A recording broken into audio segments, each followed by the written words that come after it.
नमस्कार दोस्तों, मैं अखिलेश विश्वकर्मा आप लोग का हार्दिक स्वागत करता हूं अपने डिजिटल प्लेटफॉर्म हिंदी अनमोल ऑनलाइन चैनल पर, जहां पर हिंदी की क्लासेस निःशुल्क आपको दिखाई जा रही हैं या चलाई जा रही हैं।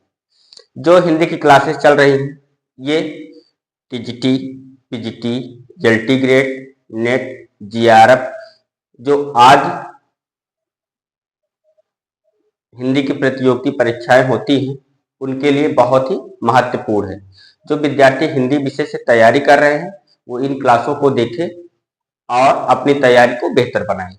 हम लोग हिंदी साहित्य के इतिहास में पहला चरण आदिकाल देख रहे थे और आदिकाल में हम लोग क्या सिद्ध साहित्य, जैन साहित्य, राज साहित्य, रासो साहित्य ये सब क्लासें हमने देख रखी है। आज आदिकाल में हम लोग देखेंगे अभ्रंश साहित्य।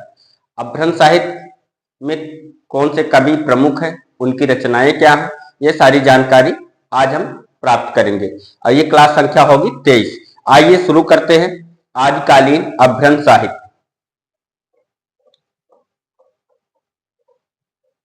और जिन्होंने चैनल को सब्सक्राइब नहीं किया है हम उनसे गुजारिश करते हैं कि चैनल को सब्सक्राइब कर लें। आपसे किसी प्रकार की कोई फीस नहीं ली जाएगी। चैनल को सब्सक्राइब करने के लिए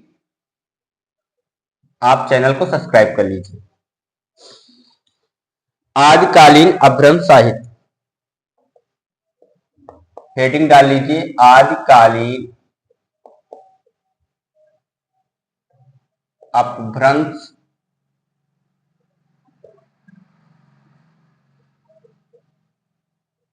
साहित्य। आदिकालीन अभ्रंश साहित्य। सबसे पहले कवि कौन है? स्वयंभू। आइए हम लोग स्वयंभू के बारे में जानते हैं, देखते हैं इन्होंने कौन सी रचना की है, इनका समय क्या है, विशेष तत्व क्या है। आप लोग हेडिंग डाल लीजिए स्वयंभू।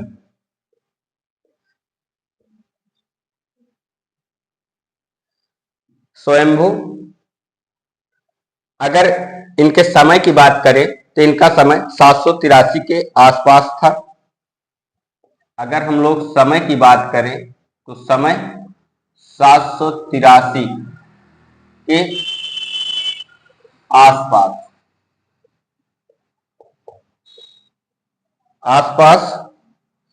या 8वीं शताब्दी का उत्तरार्ध या 8वीं शताब्दी का उत्तरार्ध।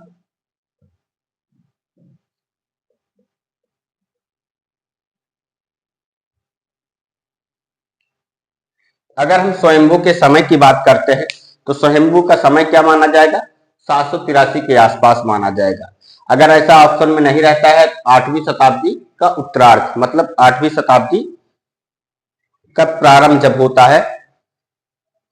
आप आज ये आपको बताते हैं उत्तरार्ध क्या है, पूर्वार्ध क्या है।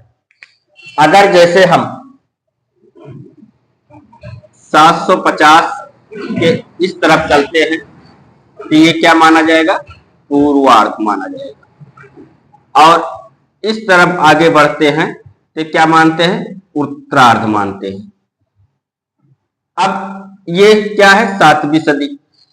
अगर 7वीं सदी के इस तरफ आते हैं तो ये 8वीं सदी चल रही है, मतलब कि 7 तो कंप्लीट हो चुका है, 8वीं सदी में हम लोग प्रवेश कर चुके हैं। क्योंकि 7 यहां पर देखो, जैसे ये 6 से बढ़ रहे हैं और यहाँ पे 7 हो गया। तो अगर हम ये देखें कि ये कहां पे है, ये 7 कंप्लीट हो गया, जब इसमें प्रवेश करेंगे तो हम 8वें की तरफ बढ़ेंगे। इसीलिए इसमें क्या कह रहा है? 783 के आसपास या 8वीं सदी के उत्तरार्ध। मतलब कि अगर हम 60 के आगे बढ़ गए हैं तो हमने किस में प्रवेश कर लिया है? हमने प्रवेश कर लिया है 8वीं सदी में। और 8वीं सदी का उत्तरार्ध कैसे हुआ? 8वीं सदी का उत्तरार्ध हुआ क्योंकि ये 50 से ऊपर चला गया है, इसलिए ये क्या हो गया? 8वीं सदी का उत्तरार्ध। आपके बात समझ आ गई होगी। जो उत्तरार्ध पूर्वार्ध बीच बीच में आते रहते हैं तो आपको कंफ्यूजन होता है कि सर लिखवाते हैं 690 सदी, 690 सदी और बताते हैं सातवीं सदी उत्तरार्ध। तो इसका जो औचित्य है हमारे बताने का, आप ऐसे समझिए कि अगर ये 7 के आगे बढ़ गया है, अगर 7 के आगे बढ़ गया है तो किस सदी में बढ़ गए हैं? 8वीं सदी में प्रवेश कर गए हैं। और अगर 750 में अगर आप ये इसके अंदर रहते, जैसे 735 अगर आप रहते तो 735 में आप क्या रहते? 8वीं सदी के पूर्वार्ध रहते, 8वीं सदी के पूर्वार्ध में आप रहते। लेकिन अगर आप 750 के ऊपर चले गए हैं, 750 के ऊपर चले गए हैं तो आप क्या इसमें चले गए हैं? उत्तरार्ध में चले गए हैं, 8वीं सदी के उत्तरार्ध में चले गए। अगर ये होता आपका 650, अगर ये आपका 650 होता तो 650 मतलब 7वीं सदी के उत्तरार्ध में है। और ये 735 के बजाय अगर 635 होता तो हम किस में होते? 7वीं सदी के पूर्वार्ध में। ये बात आपकी समझ में आ गई है कि नहीं दोस्तों? आप कमेंट करके जरूर बताइएगा। आइए एक बार फिर से आपको समझा देते हैं, जब तक आपकी समझ में नहीं आएगा आप कर नहीं सकते। समझ में आ गया तो भूल भी नहीं पाएंगे। आपने लिखा यहां पे, जैसे लिख दिया आपने 535। अब ये अगर आपको 535 लिखकर पूछा जाए कि ये कौन सी सदी में है तो आप क्या बताएंगे? 535 का मतलब हो गया 6वीं सदी, ये हो गया 6वीं सदी। अगर आपसे ये पूछा जाए कि उत्तरार्ध में है कि पूर्वार्ध में, तो इस संख्या को देखेंगे, ये क्या है? 50 से कम है, ये क्या है? पूर्वार्ध है। समझ में आया बात? अब आइए आगे देखते हैं, उत्तरार्ध को देखते हैं। ये 6वीं शताब्दी है, हमने इसका समय क्या कर दिया? इसका समय कर दिया 590। अब आप ये बताओ, ये 6वीं सदी में तो है, लेकिन क्या उत्तरार्ध में है कि पूर्वार्ध में? तो ये किस में है? ये है उत्तरार्ध में, ये है उत्तरार्ध में। अब आपके समझ में आ गया होगा। आइए हम लोग टॉपिक से बाहर जा रहे हैं, टॉपिक पे आते हैं। ये सब चीजें हम लोग व्याकरण में देखेंगे। जब व्याकरण को समझेंगे तो वहां पर अच्छे से इन सब चीजों को क्लियर करेंगे। सन, ईस्वी, विक्री, संवत, ये सब चीज वहां पर देखते हुए बढ़ेंगे।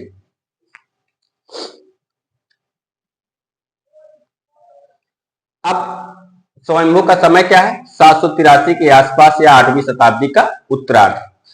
आइए देखते हैं विशेष तत्व। विशेष तत्व को लिखिए, विशेष तत्व।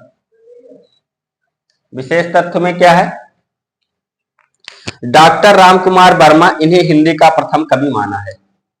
डॉक्टर रामकुमार वर्मा ने इन्हें हिंदी का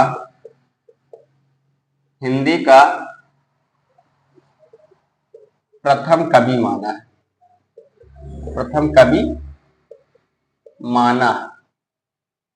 डॉक्टर रामकुमार वर्मा ने इन्हें हिंदी का प्रथम कवि माना है। स्वयंभू ने अपने आप को कुकवि कहा है।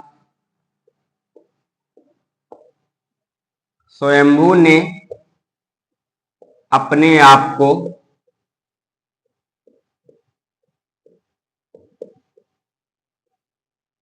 कुकवि कहा है, कुकवि कहा है। और विशेष तत्व में क्या है? डॉक्टर भयाड़ी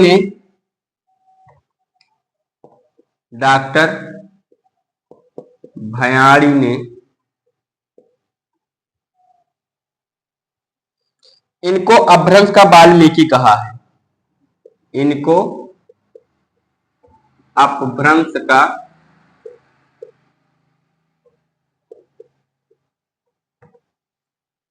वाल्मीकि कहा है। इनको अपभ्रंश का वाल्मीकि कहा है। वाल्मीकि होता है, वाल्मीकि कहा है। इन्हें अपभ्रंश का प्रथम महाकवि भी कहा जाता है। इन्हें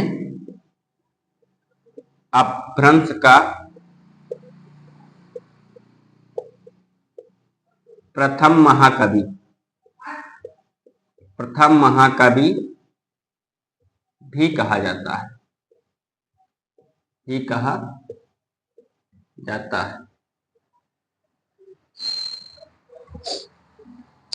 रचनाएं कौन कौन सी है? अगर रचनाओं की बात करें तो रचनाएं कौन कौन सी है? पयुंचरु,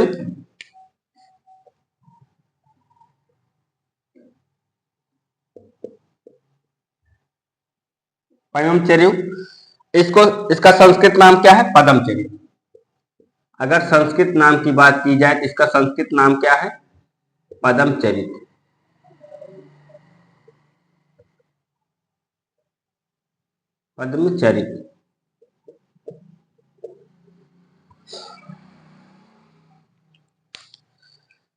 और दूसरी रचना क्या है?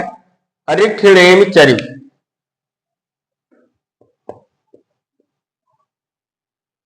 अरिठ्ठेम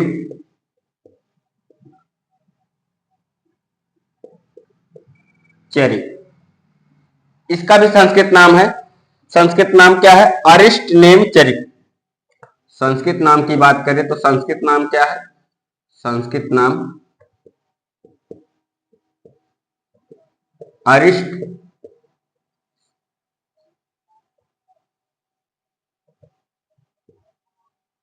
नेमित चरित।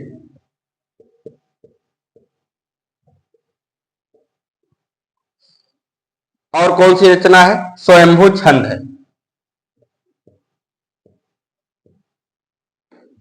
स्वयंभू छंद। और एक रचना है पंचम चरित।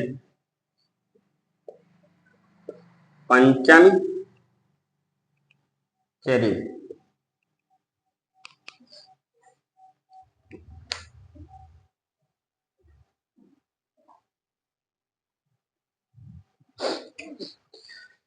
हम देख रहे हैं आदिकालीन अपभ्रंश साहित्य। आदिकालीन अपभ्रंश साहित्य में हमने सबसे पहले किस कवि को देखा? स्वयंभू। इनका समय क्या माना जाता है? 783 ईस्वी के आसपास या 8वीं शताब्दी। विशेष तथ्य क्या है? डॉक्टर रामकुमार वर्मा इनको हिंदी का प्रथम कवि मानते हैं। स्वयंभू अपने आप को कुकवि कहते हैं और डॉक्टर भयाड़ इनको अपभ्रंश का वाल्मीकि कहा है। इन्हें अपभ्रंश का प्रथम महाकवि भी माना जाता है। इनकी रचनाएं क्या है? पयंचर्यु है और रिठिणेम चर्यु है, स्वयंभू छंद है, पंचम चर्यु है। अगर पयंचर्यु की बात की जाए तो इनका संस्कृत नाम क्या है? पदमचर्य। और रिठिणेम चर्यु का संस्कृत नाम क्या है? अरिष्टनेम चर्य। पदम का क्या अर्थ होता है? पदम का अर्थ होता है राम। तो पयंचर्य में क्या है? राम कथा है। आइए इसके विषय में जब लिखेंगे तब इसको हम बता देंगे आपको। पदम का अर्थ क्या होता है? राम। तो इसमें क्या है? राम कथा है। आइए देखते हैं पौमचरी, पदमचरी। हेडिंग डाल लीजिए आप लोग, पौमचरी या पदमचरी।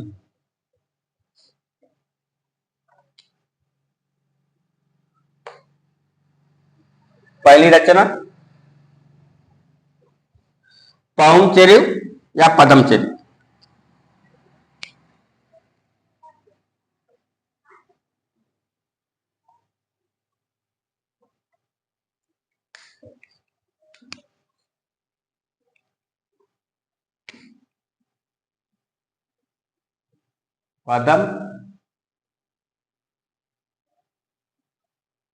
पदमचरित संस्कृत नाम है, हिंदी नाम लिखते हैं हम लोग। आपको बताने के लिए हमने पदमचरित कर दिया था, अभी कर देंगे ब्रैकेट में। इसका सही नाम पौमचरी, पौमचरी। ये ब्रैकेट में लिखिए पदमचरी। ये क्या है? इसका संस्कृत नाम। इसका काव्य रूप कैसा है? अगर काव्य रूप की बात की जाए तो काव्य रूप कैसा है? ये प्रबंधात्मक महाकाव्य है। प्रबंधात्मक महाकाव्य। इसमें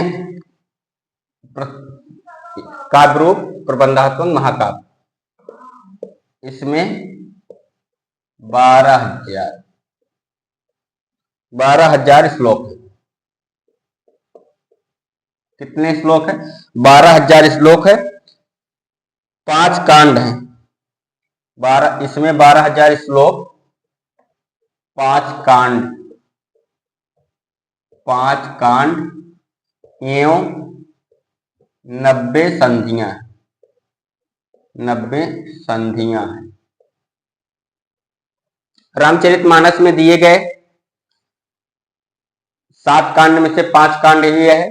इसमें रामचरितमानस में जो लंका कांड है उसमें इसका नाम युद्ध कांड कर दिया गया है। और इसमें 2 कांड कौन कौन से नहीं है, आइए इसको देख लेते हैं। अरण्य कांड, किष्किंधा कांड इसमें नहीं है। अरण्य कांड एवं किष्किंधा कांड, किष्किंधा कांड, किष्किंधा कांड इसमें नहीं, इसमें नहीं। बाल कांड का नाम बदलकर विद्याचरित कर दिया गया। बाल कांड का नाम बदलकर विद्या चरित कर दिया गया है। विद्याचरित कर दिया गया है।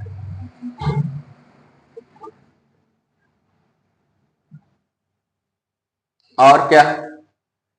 लंका कांड को युद्ध कांड के नाम से जाना जाता है। लंका कांड को युद्ध कांड के नाम से, लंका कांड को युद्ध कांड के नाम से जाना जाता है।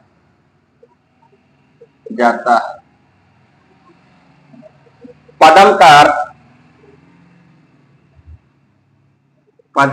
अर्थ राम है। पदम का अर्थ राम है तथा इसमें राम कथा का वर्णन है,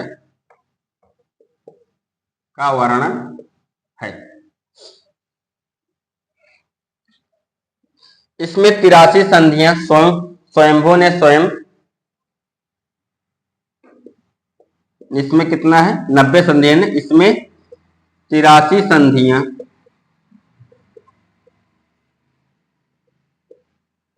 स्वयंभू ने स्वयं, शेष 7 इनके पुत्र, शेष 7 इनके पुत्र त्रिभुवन,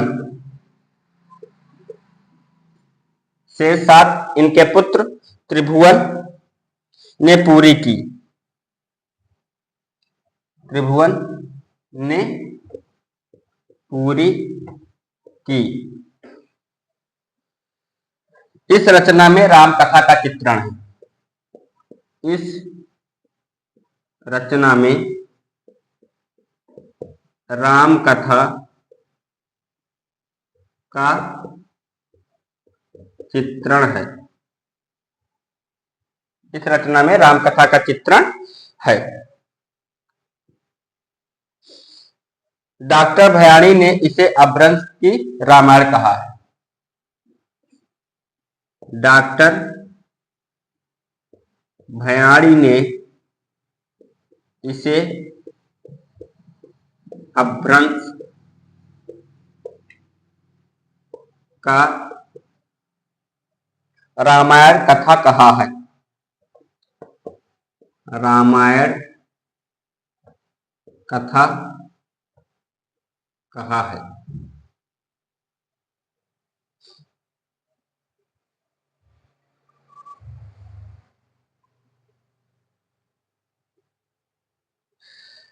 डॉक्टर राम कुमार वर्मा ने इसे, डॉक्टर राम कुमार वर्मा ने इसके इसके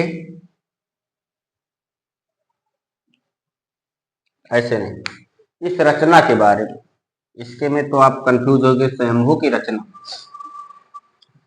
इस रचना के बारे में लिखा है कि इस रचना के बारे में लिखा है कि क्या लिखा है, पयुमचरी में स्वयंभू विलाप और युद्ध लिखने में विशेष पटु है। ये कथन है, कथन लिखिए,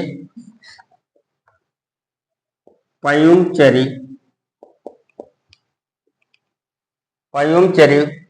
में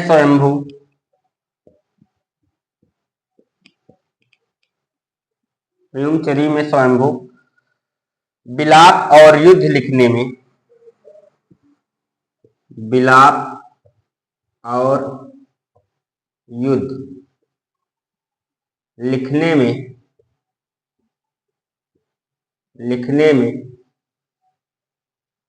विशेष पटु हैं, विशेष पटु हैं मतलब निपुण हैं। इसमें 7 चौपाई के बाद दोहा छंद का प्रयोग है। ये नई लाइन से, इसमें 7 चौपाई के बाद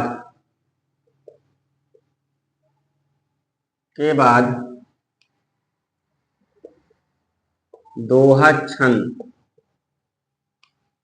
का प्रयोग है,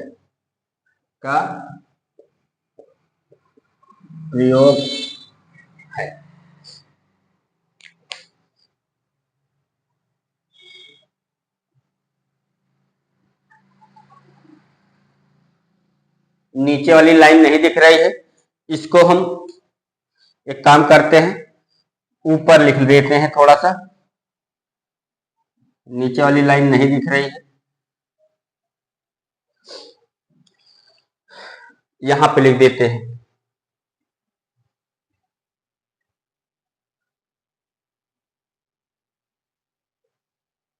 यहां पे लिख देते हैं, इसमें 7 चौपाई के बाद, इसमें 7 चौपाई के बाद, इसमें 7 चौपाई के बाद दोहा छंद का प्रयोग है, दोहा छंद का प्रयोग है। देखो लाइन बहुत महत्वपूर्ण है, इसीलिए हमने इसको लिखना जरूरी समझा। छोड़ भी सकते थे, लेकिन आपसे ये क्वेश्चन भी पूछ सकता है कि पयुमचरी में कितनी चौपाई के बाद छंद का प्रयोग हुआ है, 4, 7, 9, 3। तो आप लोग को जब पता रहेगा तब बताएंगे कि 7 चौपाई के बाद दोहा छंद का प्रयोग है। आइए देखते हैं, आदिकालीन अपभ्रंश साहित्य में हम लोग सबसे पहले स्वयंभू को पढ़ रहे थे। स्वयंभू की रचना है पयुमचरी, इसे पद्मचरी के नाम जाना जाता है। काव्य रूप क्या है, प्रबंधात्मक महाकाव्य। इसमें 12,000 श्लोक है, 5 कांड एवं 90 संधियां हैं। अरण्य कांड एवं किष्किंधा कांड इसमें नहीं है। बाल कांड का नाम बदलकर विद्याचरित कर दिया गया है। मतलब अगर रामायण में 7 कांड होते हैं तो कौन कौन सा कांड इसमें नहीं है, अरण्य कांड और किष्किंधा कांड नहीं है। और विद्याचरित किसका नाम कर दिया गया है, बाल कांड का नाम बदलकर विद्याचरित कर दिया गया है। लंका कांड को युद्ध कांड के नाम से जाना जाता है। पदम का अर्थ राम है तथा इसमें राम कथा का वर्णन है। इसमें 83 संधियां मतलब 90 संधियों में से 83 संधियां स्वयंभू ने स्वयं और शेष 7 इनके पुत्र त्रिभुवन ने पूरी की। इस रचना में राम कथा का चित्रण है, ये हमने पहले भी लिखवा दिया। डॉक्टर भयाणी ने इसे अपभ्रंश का रामायण कथा कहा है। डॉक्टर राम कुमार वर्मा ने इस रचना के बारे में लिखा है कि पयुमचरी में स्वयंभू विलाप और युद्ध लिखने में विशेष पटु हैं, मतलब माहिर है। इसमें 7 चौपाई के बाद दोहा छंद का प्रयोग हुआ है। ये था पयुमचरी के बारे में, आप लोग लिख लीजिए और फिर आगे बढ़ते हैं हम लोग।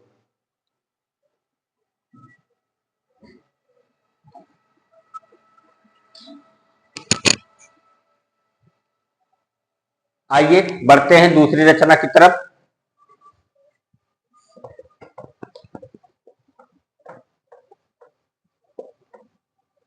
पयुमचरी के बाद कौन सी रचना थी? पयुमचरी के बाद दूसरी रचना क्या थी? रिठिणेम चरी।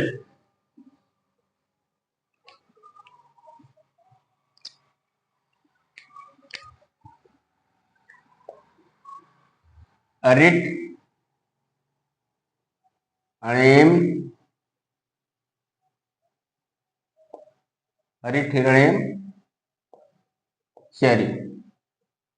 इसका संस्कृत नाम क्या था? अरिष्टनेम चरित।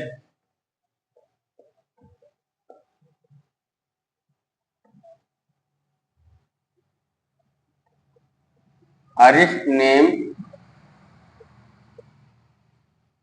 चरित। इसमें अरिष्टनेम एवं कृष्ण की कथा का चित्रण है। इसमें अरिष्ट नेम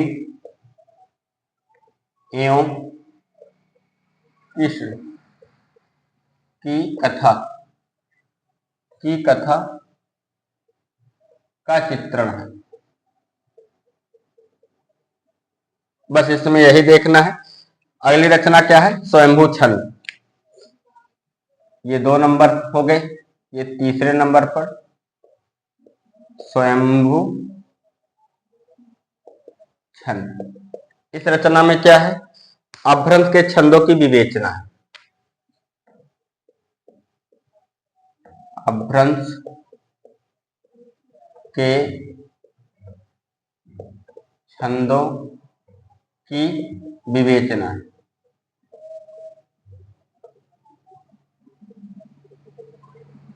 चौथी रचना क्या है? पंचम चरी थी। क्या थी? पंचम चरी।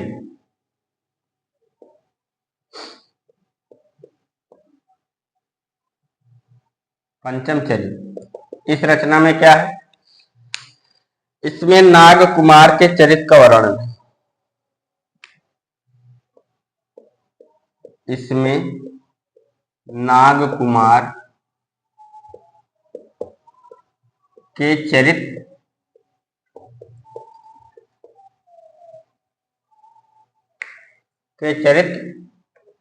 का वर्णन है।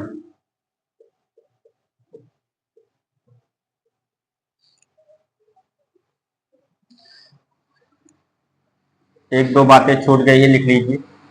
स्वयंभू ने अपनी भाषा को देश भाषा कहा। स्वयंभू ने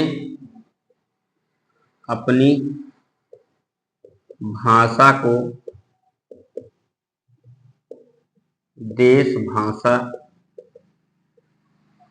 कहा है। इन्हें जैन परंपरा का प्रथम कवि माना जाता है। इन्हें जैन परंपरा का प्रथम कवि माना जाता है।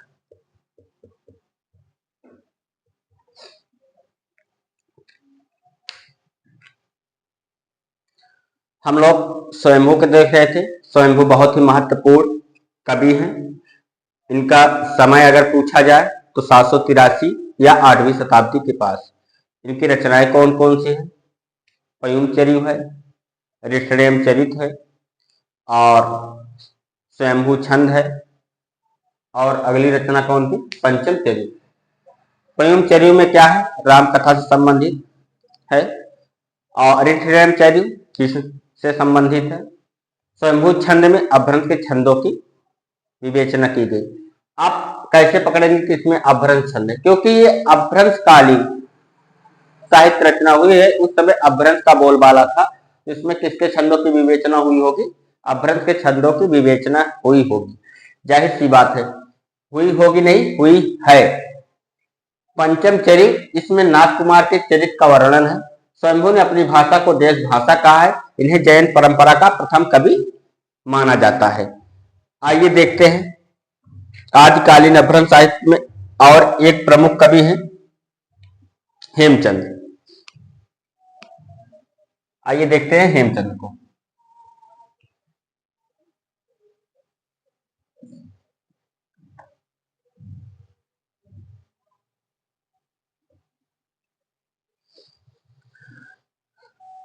हेडिंग डाल लीजिए हेमचंद।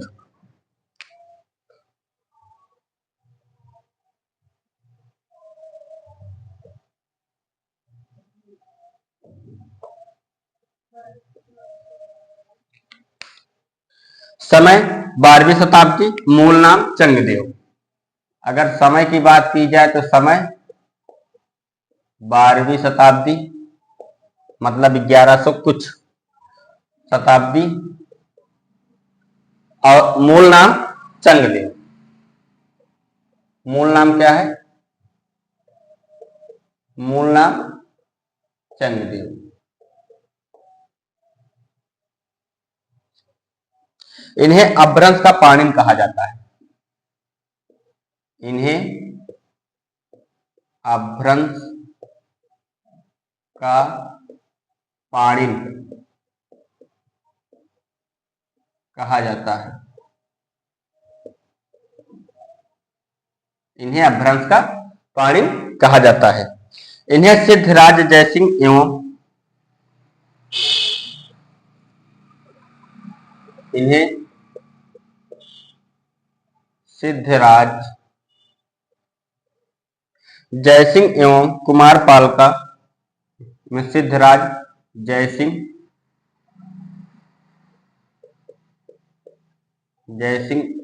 एवं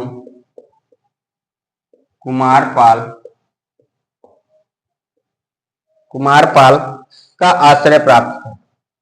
आश्रय प्राप्त था। रचनाएं की बात की जाए, कौन सी इनकी रचनाएं लिखते हैं। रचनाएं कौन कौन सी हैं?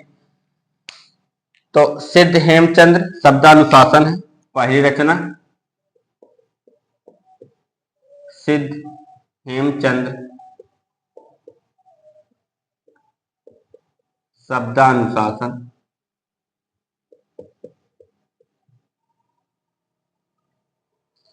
सिद्ध हेमचंद शब्दानुशासन। कुमारपाल चरित, कुमार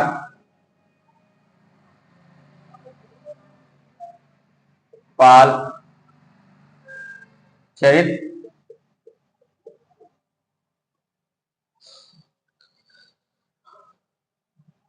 देसी नाम माला कोश।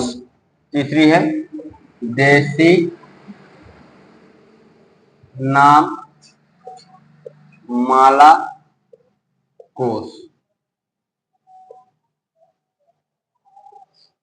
छंदानुशासन योग शास्त्र। चौथी है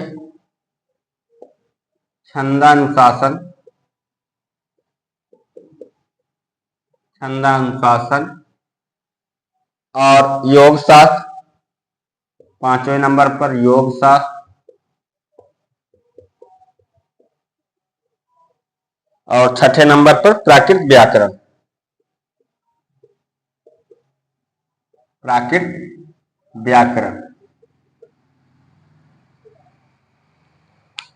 अगर देखा जाए सिद्ध हेमचंद शब्दानुशासन में क्या है, तो पहली रचना कौन सी है? सिद्ध हेमचंद शब्दानुशासन में क्या है? व्याकरण ग्रंथ है। यह व्याकरण ग्रंथ है, व्याकरण ग्रंथ है। प्राकृत अभ्रंश एवं संस्कृत, प्राकृत अभ्रंश एवं संस्कृत, एवं संस्कृत तीनों भाषाओं के व्याकरण की, तीनों भाषाओं के व्याकरण की चर्चा है। यह व्याकरण ग्रंथ है। प्राकृत अभ्रंश एवं संस्कृत तीनों भाषाओं के व्याकरण की चर्चा है। दूसरी रचना है कुमारपाल चरित, कुमारपाल चरित। इसमें क्या है, कुमारपाल के आश्रय में रहकर उनकी प्रशंसा, कुमारपाल के आश्रय में रहकर उनकी प्रशंसा,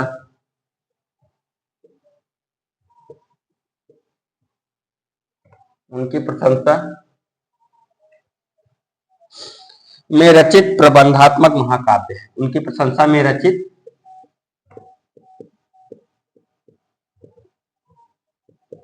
प्रबंधात्मक महाकाव्य है।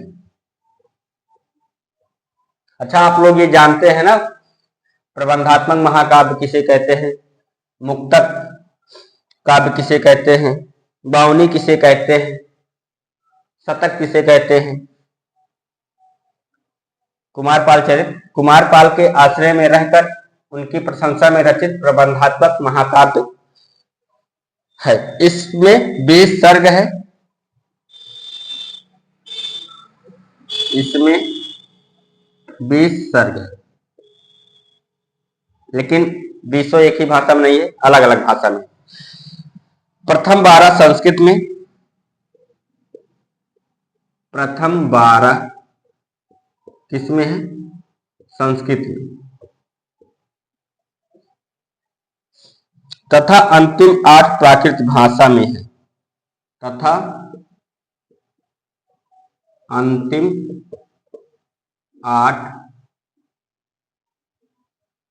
8 प्राकृत भाषा में है।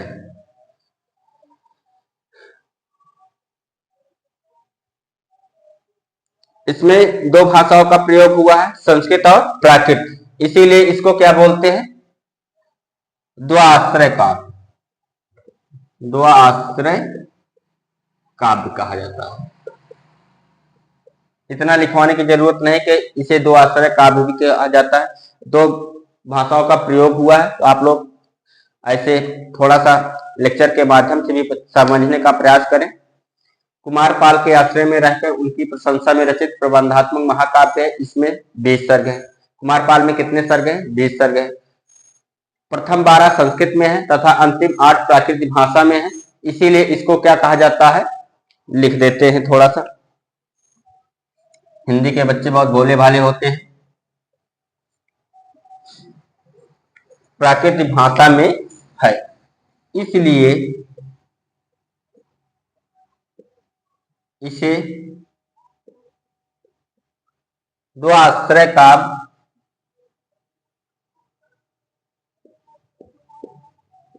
द्वाश्रय काव्य भी कहा जाता है, कहा जाता है। लो, आपकी सारी समस्या मैंने अपने सर ले ली।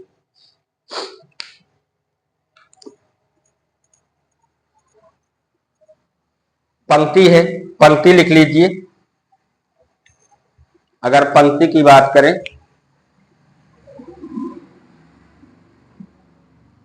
बहुत ही प्रसिद्ध पंक्ति है।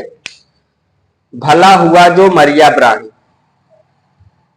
भला हुआ जो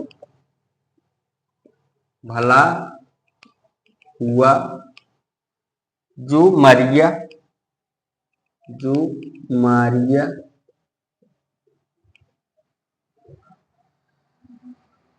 ब्राह्मणी,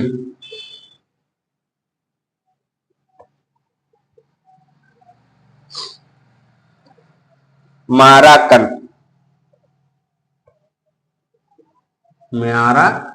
कंत मतलब हमारा कंत। लाजे तू वैसे अहूं,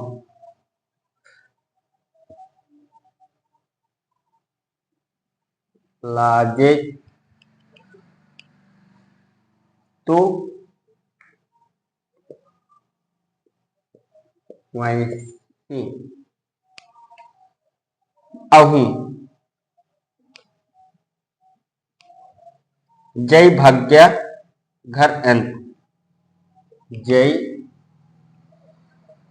भाग्य घर अंत।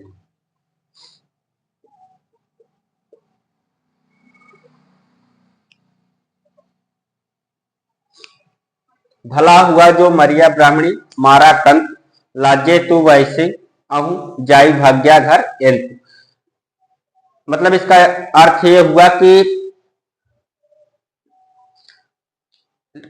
कोई लड़ाई चल रही थी तो उसमें इनके पति का क्या हो जाता है, वीरगति प्राप्त हो जाती है। वो कह रही है कि भला हुआ जो मेरा पति मारा गया, अगर वो घर भाग कर आता तो मुझे लज्जा होती कि मेरा पति पीठ दिखाकर घर भाग आया। इसीलिए वो पंक्ति कहे हैं, हेमचंद्र की पंक्ति है, आप लोग लिख लीजिए। किसकी पंक्ति है? हेमचंद्र की। भला हुआ जो मरिया ब्राह्मणी, मारा कंत, लाजे तू बयसी, आयु जाई भाग्य घर एंत। भला हुआ कि जो मेरा पति मारा गया और वो लज्जा से घर भाग के नहीं आया, मुझे भी लज्जित नहीं होना पड़ा। ये इसका अर्थ है, आप लोग नोट डाउन कर लीजिए। उसके बाद फिर हम लोग देखते हैं हेमचंद्र के संदर्भ में आलोचकों के मत।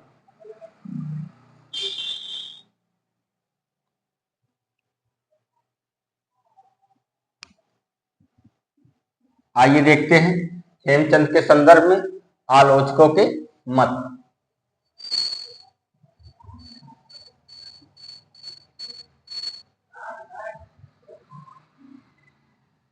एक दो कथन हेमचंद्र के बारे में हो जाना चाहिए।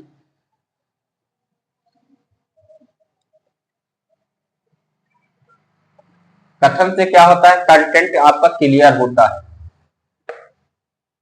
कथन याद करने में थोड़ी सी दिक्कत होती है, लेकिन अगर आप पढ़ते हैं तो क्या होता है, आपका जो विषय होता है उस पर पकड़ बेहतर बनती है। हेमचंद्र के संदर्भ में आलोचकों के मत, हेडिंग डालिए, हेमचंद्र के संदर्भ में आलोचकों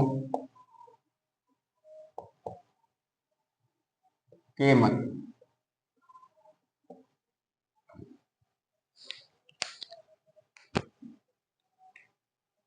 यही भाषा आगे चलकर देसी भाषा के रूप में, पहला कथन, यही भाषा आगे चलकर, यही भाषा आगे चलकर देसी भाषाओं के रूप में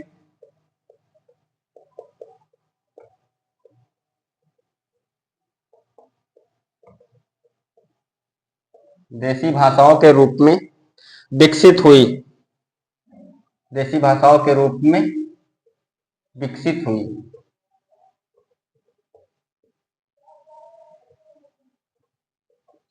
विकसित हुई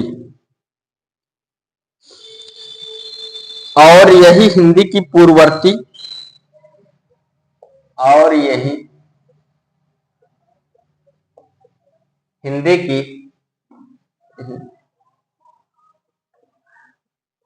हिंदी की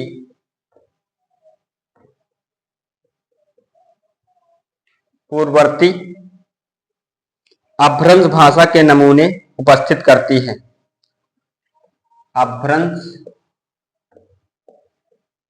भाषा के नमूने उपस्थित करती है। उपस्थित करती है। यह कथन किसका है? हजारी प्रसाद द्विवेदी का। हजारी प्रसाद द्विवेदी।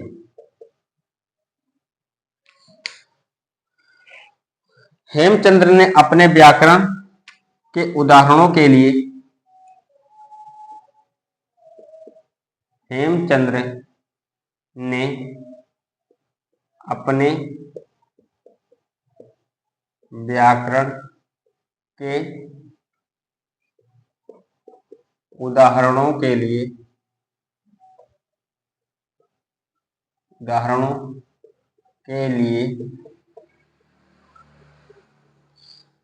भट्टाट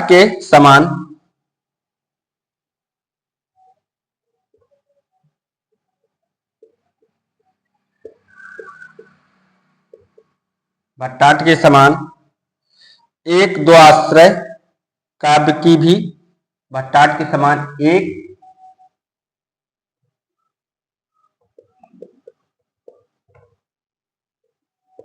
द्वाश्रय काव्य की रचना की थी।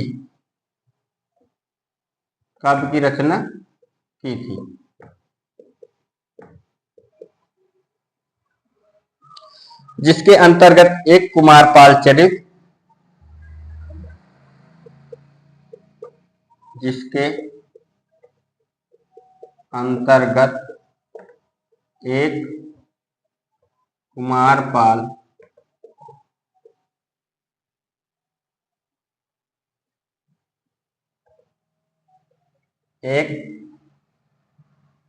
कुमारपाल चरित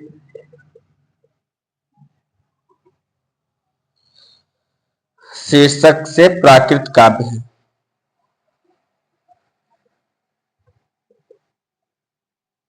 शीर्षक से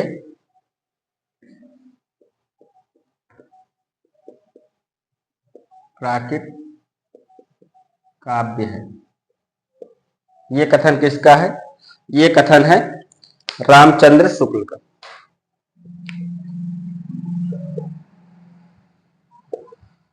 रामचंद्र शुक्ल का कथन। हेमचंद के संदर्भ में आलोचकों के कथन देख रहे हैं। यही भाषा आगे चलकर देशी भाषाओं के रूप में विकसित हुई और यही हिंदी की पूर्ववर्ती अपभ्रंश भाषा के नमूने उपस्थित करती है। ये कथन किसका है? हजारी प्रसाद द्विवेदी का। हेमचंद्र ने अपने व्याकरण के उदाहरणों के लिए भट्टाट के समान एक द्वाश्रय काव्य की रचना की थी, जिसके अंतर्गत एक कुमारपाल चरित शीर्षक से प्राकृत काव्य है। इसको इन्वर्टेड कामा के अंदर बंद कर दीजिए, दोनों डबल इन्वर्टेड कामा के अंदर।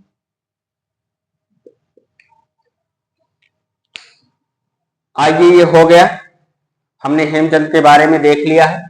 आइए और एक आध कवि को देख लेते हैं। अगले कवि हैं पुष्पदत्त। अगले कवि के रूप में हम किसको देखेंगे? पुष्पदत्त।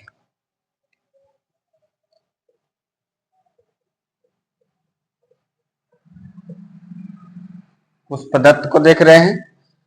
अगर समय की बात की जाए, इनका समय कब है? इनका समय है 10वीं शताब्दी। अगर समय की बात करें, समय कब है? 10वीं शताब्दी।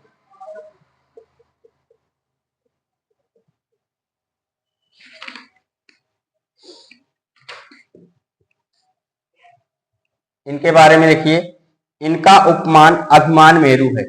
इनका उपनाम, इनका उपनाम अभिमान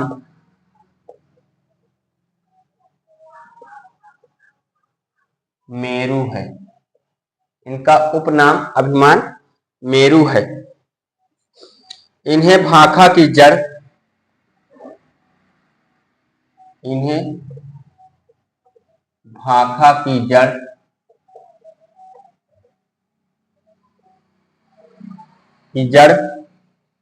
अपभ्रंश का वेद व्यास,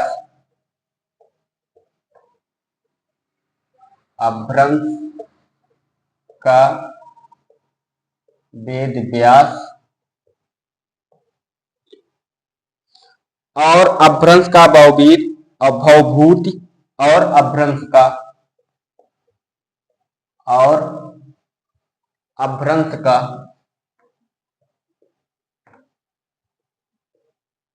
अपभ्रंश का भवभूति भी कहा जाता है,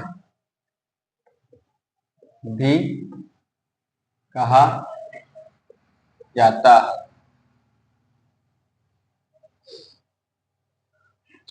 ये सब नाम शिव सिंह सेंगर ने दिया है, जो ऊपर लिखे गए हैं।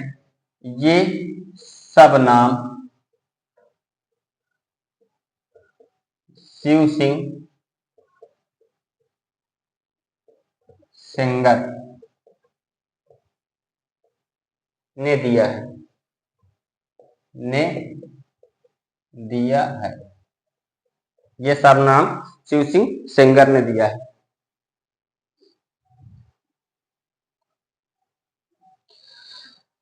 पुष्पदंत स्वयं अपने आप को, पुष्पदंत स्वयं अपने आप को, पुष्पदंत स्वयं अपने आप को अभिमान मेरू कहते थे। तो अभिमान मेरू, अभिमान मेरू कहते थे। रचनाओं की बात की जाए, इनकी रचना लिख लीजिए।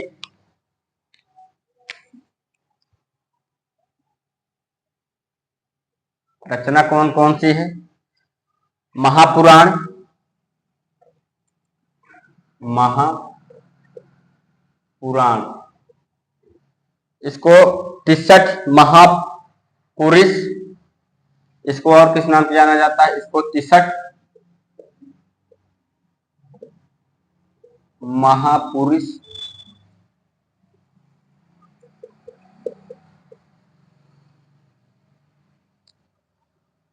गुड़ाल कारू, गुड़ाल कारू के नाम से भी जाना जाता है। और इसमें है क्या? इसमें है 63 जैन तीर्थकारों का वर्णन है। 63 जैन तीर्थकारों का वर्णन है। इसीलिए इसका देखो 63, आप इसे अगर संस्कृत नाम याद रखेंगे, 63 महापुरुष मतलब 63 महापुरुष, मतलब कौन? जैन महापुरुष गुड़ाल कारू के क्या है? गुणों का वर्णन किया गया है, मतलब उनकी विशेषताओं को बताया गया है। अड़य कुमार, दूसरी रचना क्या है? अड़य कुमार, ये थी पहली। दूसरी क्या है? अड़य कुमार, अड़य कुमार कहीं कहीं पर ऐसे मिलता है, कहीं कहीं पर ऐसे ही मिल जाएगा आपको। आप ऐसे लिख लीजिए तो आपकी आपको आड़ा बना रहेगा, तो अड़य कुमार पढ़ने में आसान है। अड़य कुमार, इसको और किस नाम से जाना जाता है? नागचरित, नागकुमार, नागकुमार चरित, नागकुमार चरित के नाम से जाना जाता है। नागकुमार के चरित्र वर्णन। इसमें क्या है? नागकुमार का चरित्र वर्णन है इसमें। तीसरी रचना का है जसहर चरिव। क्या है? जसहर चरिव। और इसको किस नाम से जाना जाता है? यशोधरा चरित्र के नाम से जाना जाता है।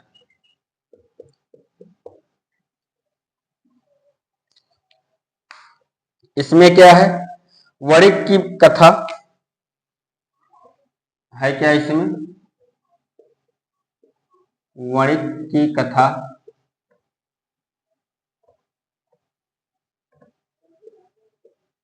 की कथा बहुविवाह के दुष्परिणामों बहुविवाह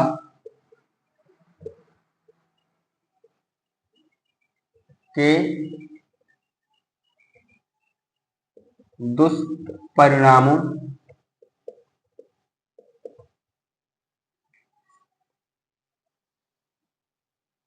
का उल्लेख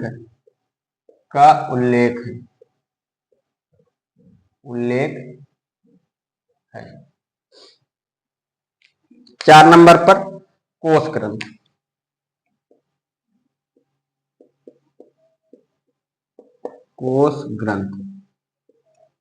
इसमें क्या है? प्राकृत, अपभ्रंश एवं संस्कृत का शब्दकोश है। यह प्राकृत, संस्कृत,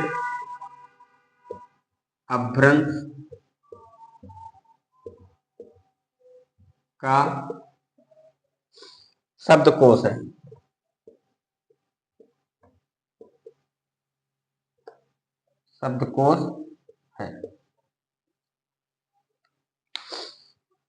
अगर कथन की बात करें, कथन क्या है इसमें?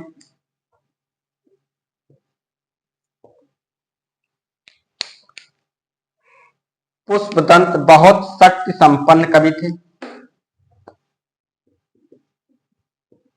पुष्पदंत बहुत शक्ति संपन्न कवि थे।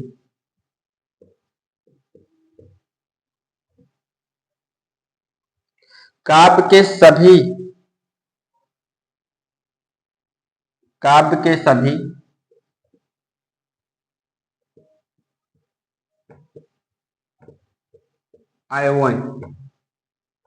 अवयव पर इनका पूर्ण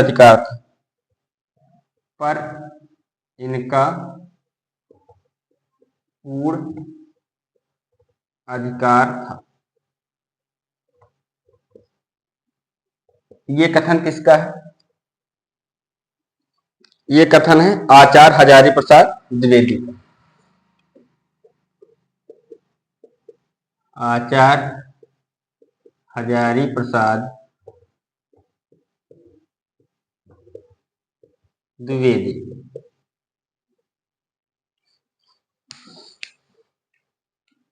दूसरा कथन, इन्होंने जैन महापुराण में घोषणा की है कि इन्होंने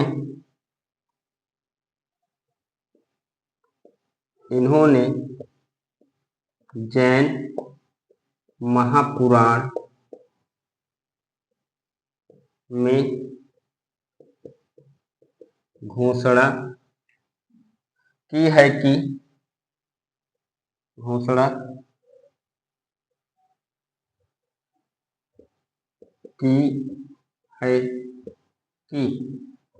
जो इस ग्रंथ में है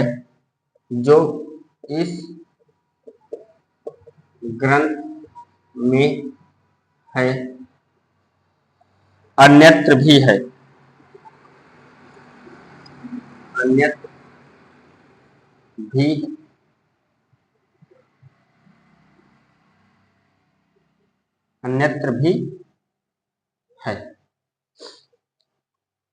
तथा जो इसमें नहीं है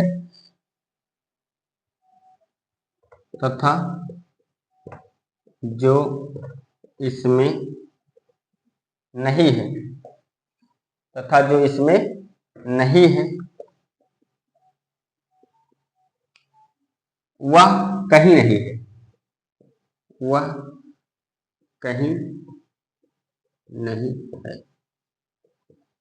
ये कथन किसका है? ये कथन है महापुराण के लिए कहा है किसने? हजारी प्रसाद द्विवेदी।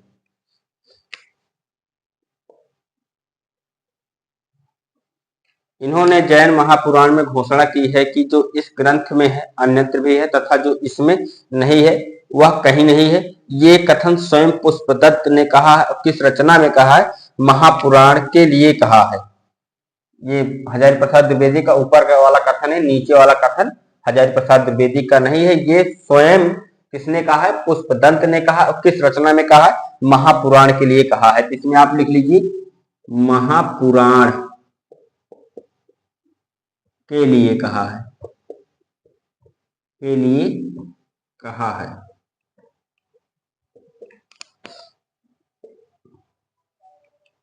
हम लोग किस रचना को देख रहे थे? हम लोग देख रहे थे महापुराण, अणय कुमार, जसाहाचर्य, कोश ग्रंथ। ये सारी रचनाएं किसकी हैं? पुष्पदंत। पुष्पदंत के बारे में अगर देखा जाए इनका समय कब है? 10वीं शताब्दी है। इनका उपनाम क्या है? अभिमान मेरु है। इन्हें भाषा की जड़, अपभ्रंश का वेद व्यास और अपभ्रंश का भवभूति भी कहा जाता है। ये सब नाम किसने दिया है? शिव सिंह सेंगर ने दिया है। पुष्पदंत स्वयं अपने आप को क्या कहते हैं? अभिमान मेरु कहते हैं। इनकी रचनाएं क्या है? महापुराण। अगर इसका संस्कृत नाम पूछा जाए 63 महापुरुष गुणाल कारु, मतलब 63 जैन तीर्थकारों का वर्णन है इसमें। अणय कुमार, अणय कुमार में इसे किस नाम से जाना जाता है? नाग कुमार चरित के नाम से जाना जाता है। इसमें क्या है? नाग कुमार के चरित्र वर्णन है। जसाहर चरित, ये इसका संस्कृत नाम यशोधरा चरित है। वणिक की कथा बहु विवाह के दुष्परिणामों का उल्लेख है इसमें। कोश ग्रंथ या प्राचीन संस्कृत अभ्रंश का शब्दकोश है। कथन की बात की जाए, पुष्पदत्त बहुत शक्ति संपन्न कवि थे। काव्य सभी अवयवों पर इनका पूर्ण अधिकार था। ये कथन किसका है? हजारी प्रसाद द्विवेदी का। दूसरा कथन है, इन्होंने जैन महापुराण में घोषणा की है कि जो इस ग्रंथ में है अन्यत्र भी है तथा इसमें नहीं, जो नहीं है तथा इसमें, तथा इसमें जो नहीं है, इसमें जो नहीं है वह कहीं नहीं है। ये पुष्पदंत स्वयं ने कहा है। और किस रचना में कहा? महापुराण में कहा है। महापुराण रचना के लिए कहा है कि ये जो इसमें बातें हैं वो और ग्रंथ में नहीं है।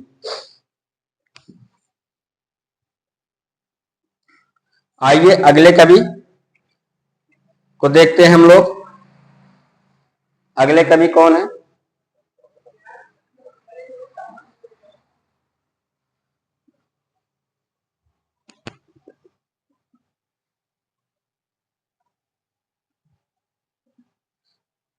ये जो हमने 3 पहले पढ़ाए हैं ये बहुत ही इंपॉर्टेंट हैं। आदिकालीन अपभ्रंश साहित्य में इनका स्थान बहुत ही प्रमुख है। आइए देखते हैं अगले कवि धनपाल। कवि का नाम क्या है? धनपाल। धनपाल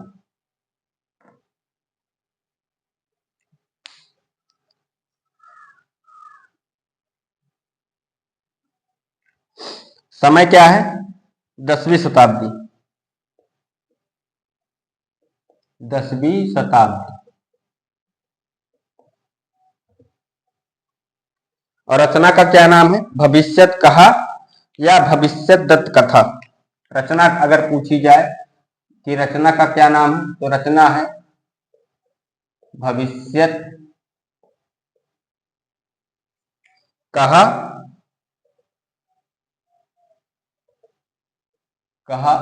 या भविष्य दत्त कथा। ये क्या है? रचना का नाम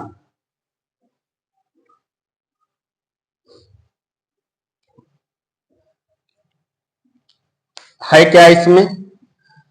वणिक पुत्रों की कथा है क्या इसमें?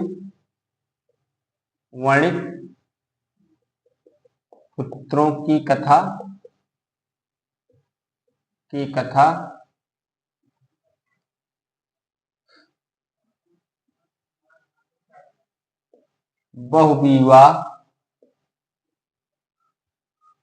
बहुविवाह के दुष्परिणामों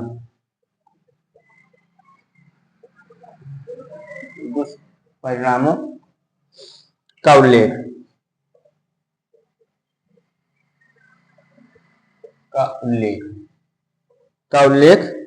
डॉक्टर विंटरनिज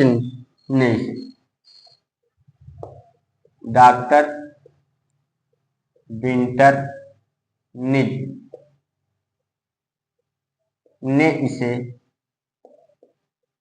रोमांटिक महाकाव्य कहा है।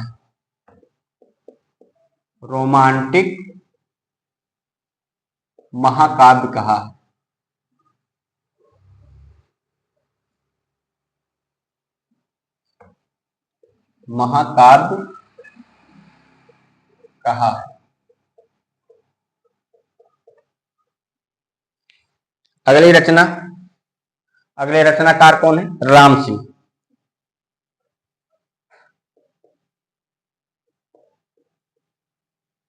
राम सिंह समय क्या है? इनका समय है 11वीं शताब्दी।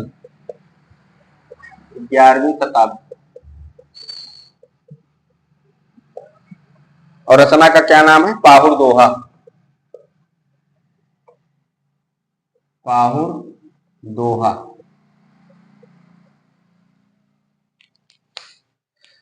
राम सिंह की रचना पाहुर दोहा में, इसमें लिखिए, राम सिंह की रचना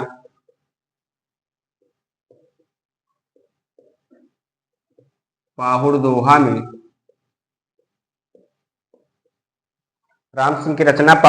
में जैन धर्म एवं व्यस्त धर्मों का वर्णन है।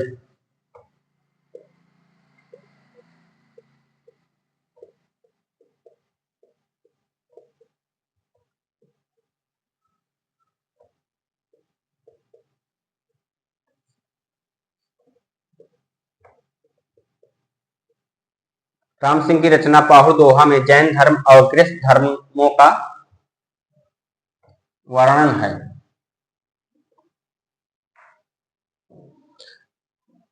इसमें आचरण के नियम बताए गए।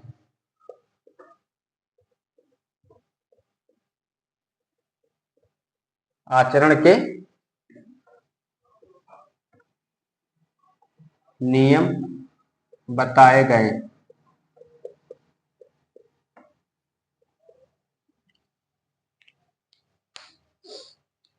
एक नोट बनाकर आप लिख लीजिएगा।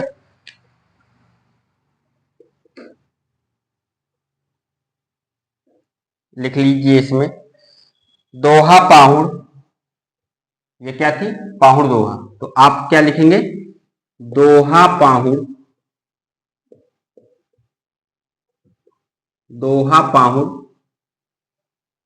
महचंद्र मुनि की रचना है। महचंद्र मुनि की रचना है।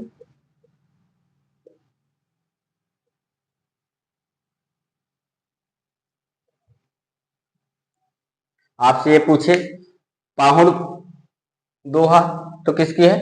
राम सिंह। और दोहा पाहुड़, अगर दोहा को पहले कर दिया जाए तो ये राम सिंह की रचना नहीं रहेगी, किसकी रहेगी?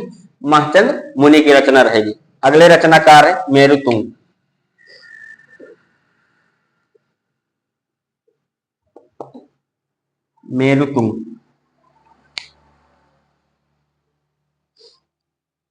मेरुतुंग में लिखिए, इनका समय क्या है? विक्रमी संवत 1361। समय की बात की जाए तो क्या है? विक्रमी संवत 1361। और रचना का क्या नाम है? प्रबंध चिंतामणि।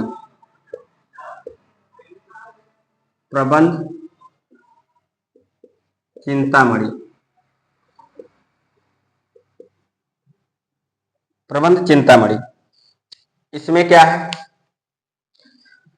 मुख्य भाषा संस्कृत अपभ्रंश के शब्द, मुख्य भाषा संस्कृत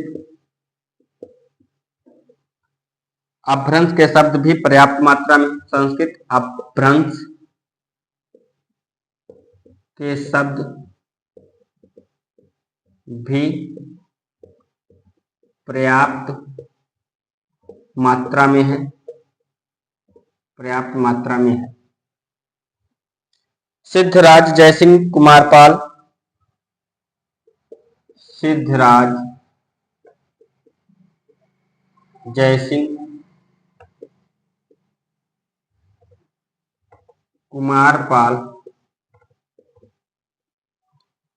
कुमारपाल हेमचंद के चरित्र का वर्णन, कुमारपाल हेमचंद्र के चरित्र का वर्णन, चरित्र का वर्णन है। इसमें कुछ दोहे राजा भोज के चाचा, इसमें कुछ दोहे राजा भोज के चाचा मुंज के भी मिलते हैं, मुंज के भी मिलते हैं।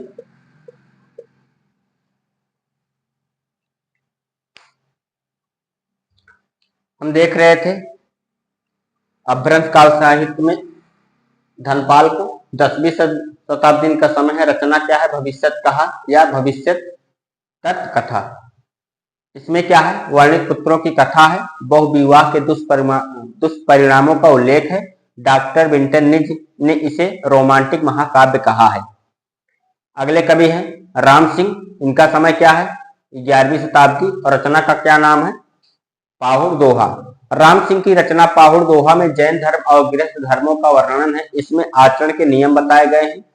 अगर आपसे ये पूछा जाए कि दोहा पाहुड़ किसकी रचना है, तो आप क्या बताएंगे? महचंद्र मुनि की बताएंगे। अगर आपसे ये पूछा जाए कि पाहुड़ दोहा किसकी रचना है, तो आप क्या बताएंगे? राम सिंह। इसीलिए मैंने दोनों रचनाएं आसपास कर दी है ताकि आपको किसी प्रकार का डाउट न रहे।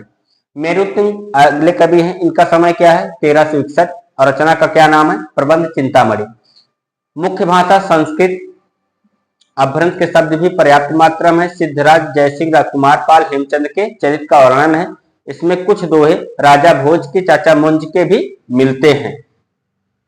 आइए और देखते हैं अन्य रचनाएं एवं रचनाकार जो हैं उनके बारे में।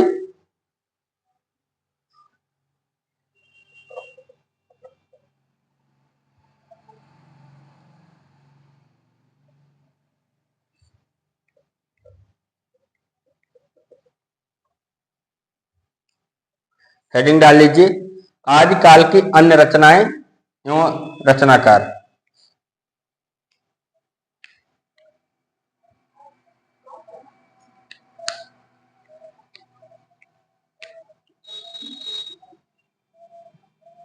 आदिकाल की अन्य रचनाएं एवं रचनाकार।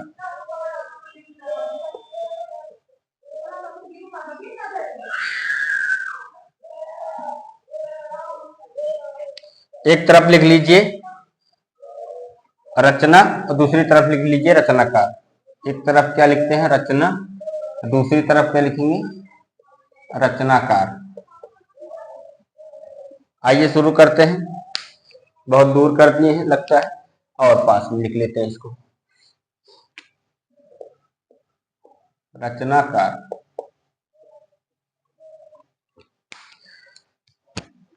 पहली रचना का क्या नाम है? प्राकृत प्रकाश। प्राकृत प्रकाश। इसके रचनाकार कौन है? बड़रुचि है।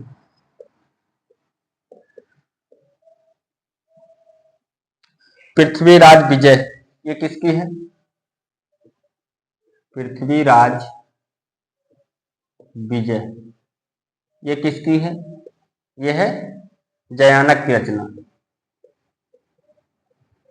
पृथ्वीराज विजय किसकी है? जयानक की। पृथ्वीराज रासो बताते समय हमने बताया था डॉक्टर बूलर को यही रचना प्राप्त हुई थी, पृथ्वीराज विजय। कुवलयमाला, कुवलयमाला ये किसकी रचना है? ये रचना है उद्योतन सूरि की।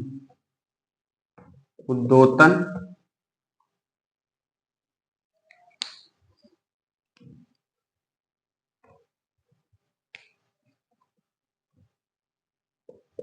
उद्योतन सूरि। और भावना संधि प्रकरण, भावना संधि प्रकरण ये किसकी रचना है? ये है जयदेव मुनि की। जयदेव मुनि की। जयदेव मुनि की। संयम मंजरी, संयम मंजरी। संयम मंजरी किसकी रचना है? यह है महेश्वर सूरि की। महेश्वर सूरि की रचना है। संत कुमार चरिव, संत कुमार चरिव ये किसकी रचना है? ये हरिभद्र सूरि की। हरिभद्र सूरि की रचना है। धम्म परीक्षा, धम्म परीक्षा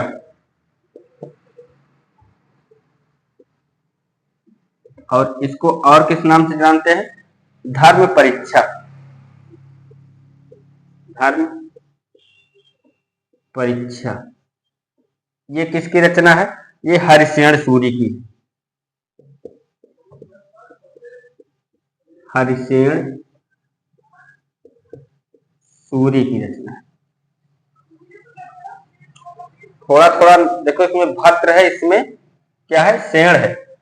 थोड़ा भी डिफरेंट रहेगा तो कहानी बदल जाएगी। आपसे पूछेगा धम्म परीक्षा किसकी रचना नहीं है,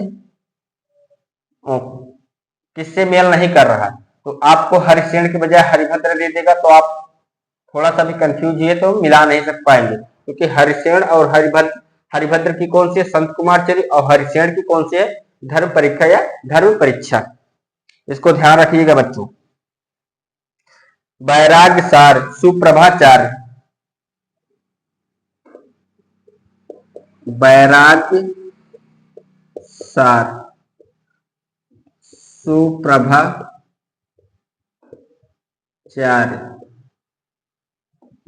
जिसके नाम अलग है, रचना अलग है, तो आप मिला ही लोगे। प्राकृत प्रकाश बड़रुचि की, पृथ्वीराज विजय जयानक की, कुलय माला उद्योतन सूरि की, भावना संधि प्रकरण जयदेव मुनि की, और संयम मंजरी महेश्वर सूरि की, संत कुमार चरिव हरिभद्र सूरि, धर्म परीक्षा किसकी? हरिशेण सूरि, वैराग्य सार सुप्रभाचार्य की। सुप्रभाचार्य। उसके बाद हरिवंश पुराण, हरिवंश पुराण, हरिवंश पुराण ये किसकी रचना है? इसको 3 लोगों ने लिखा है। कौन कौन? पद्मनाथ, पद्मनाथ एक ही नाम से 3 लोगों ने लिखा है, तो तीनों लोग का नाम हम यहीं पे लिखवा देते हैं। पद्मनाथ, यश कीर्ति,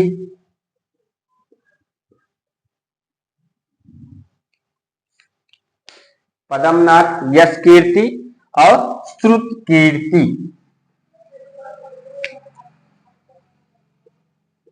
यश कीर्ति,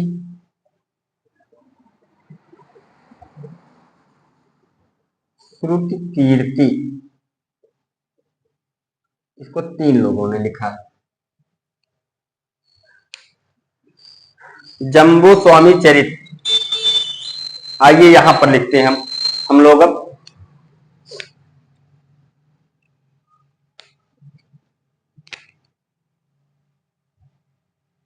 यहां पर लिखते हैं रचना और यहां पर लिखते हैं रचनाकार। अगली रचना का क्या नाम है? जम्बू स्वामी।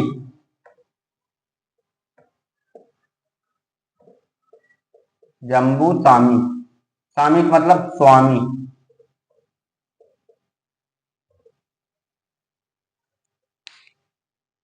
जम्बू स्वामी चरित।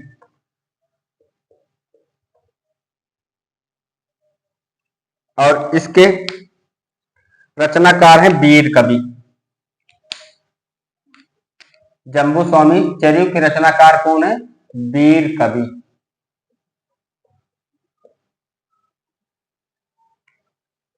जामोन तो ऐसे ही वीर था, अगर आप ट्रिक लगाएंगे तो जम्बू स्वामी आपकी वीर कवि, क्योंकि जामोन बहुत ही वीर था। चंद्र प्रभा चरित्र। चंद्र प्रभा चरित्र,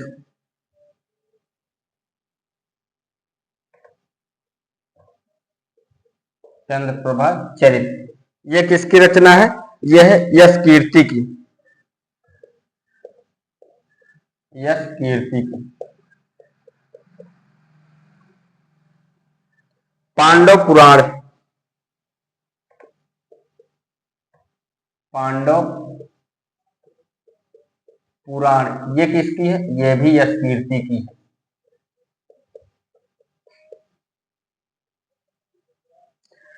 जिनदत्त चरित्र। जिनदत्त चरित्र। जिनदत्त चरित्र ये किसकी रचना है? ये लक्ष्मण कवि की है। लक्ष्मण कवि।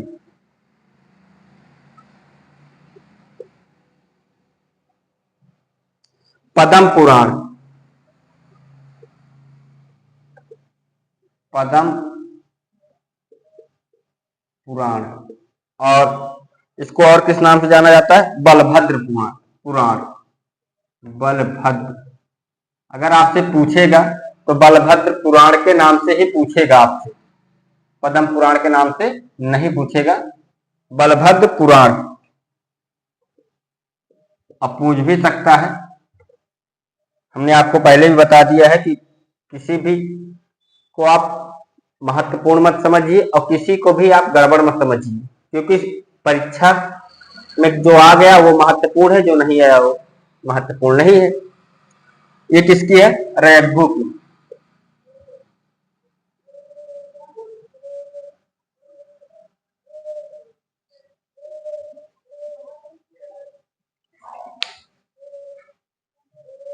रचना के बारे में देख रहे थे।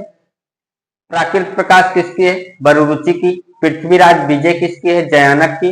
कुलय माला किसकी है? उद्बोधन सूर्य की। भावना संधि प्रकरण किसकी है? जयदेव मुनि की। संयम मंजरी किसकी है? महेश्वर सूर्य की। संत कुमार चरु किसकी है? हरिभद्र सूर्य की। धर्म परीक्षा या धर्म परीक्षा किसकी है? हरिशेन सूर्य की। वैराग्य सार किसकी रचना है? सुप्रभाचार्य की। हरिवंश पुराण किसकी रचना है? पद्मनाथ यश कीर्ति या सुकीर्ति की रचना है। जम्बू स्वामी या स्वामी को स्वामी भी कहा जाता है। जम्बू स्वामी चरित किसकी है? वीर कवि की। चंद्र प्रभा चरित किसकी है? यश कीर्ति की। पांडव पुराण किसकी रचना है? यश कीर्ति की है। जिनदत्त चरित किसकी है? लक्ष्मण कवि की। और पद्म पुराण जिसको बलभद्र पुराण के नाम से भी जाना जाता है किसकी है? रैगू की है। तो आज यहाँ पर हमारा आदिकाल का टॉपिक समाप्त होता है। हिंदी साहित्य के इतिहास का प्रथम चरण आदिकाल का टॉपिक आज हम लोगों ने पूर्ण कर लिया है। अब अभी हम इसकी 2 क्लास और लेंगे। एक क्लास में हम आप लोगों को जो छूट गए हैं कथन उनको करवा देंगे और एक क्लास में पंक्ति करवा देंगे। जो पंक्तियां हमने नहीं लिखी हैं, छूट गई हैं, सारी पंक्तियों को एक जगह कर लेंगे और जो मुख्य मुख्य कथन हमने छोड़ रखे हैं उनको भी एक जगह कर लेंगे। अभी 2 क्लासें आपकी आदिकाल की और हो जाएं तो आदिकाल आपका पूर्णतः समाप्त हो जाएगा। आदिकाल हम लोगों ने पूर्ण कर लिया है, लेकिन जो थोड़े बहुत बचे हुए हैं हम चाहते हैं कि वो भी आप पूरा कर लें, जिससे आपके आदिकाल का जो नोट्स बने वो सबसे बेहतर तैयार हो। ठीक दोस्तों, अब इसी बात पर अपनी वाणी को विराम देता हूं। नमस्कार दोस्तों, जय हिंद।